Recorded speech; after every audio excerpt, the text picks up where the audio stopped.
Ngebula ennaku 3 zokka eggye lya UPDF okutuuka ku lunaku lwayo olwa tarehe 6 olunaku olwaleero nga bakulembeddwamu RCC wa Kampala Farida Mayanja bayonjeza obutale obw'enjawulo mu Lubaga, Kabowa, Mutunde ne Wankulukuku era kino kikoleddwa ng'egimu ku mikolo gy'olunaku luno olwa tarehe 6. Akwasaganya omuntu wa bulijjo n'amagye Lieutenant Sam Musoke Salongo akakasiza eky'okuyonja obutale nga bwe kiri ku mikolo gy'olunaku luna.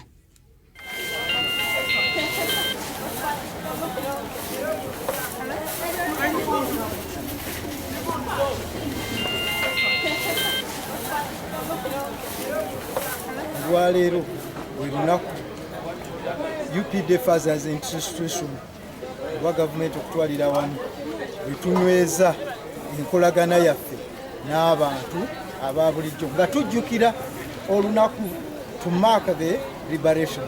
Olunaku lwatandikirako ameni mu lisasi eryasooka lyavuga nga 6 February 89 kyemuyita tarehe 6 kitegeeza lunaku olw'omukaaga. Era abantu bekubamu kutya kwonna wabula bongere kunyweza nkolagana yaabwe n'abamagye ate n'abamagye bongere enkolagana yaabwe n'abantu kubanga y'engeri yokulaka gye tuyinza okutambuza eggwanga mu maaso. Twagala okujjukira olunaku lwa Mmenunula okuviira ddala e Kabamba, essasi eryasookera ddala okuvuga e Kabamba Amenunulaga NRA.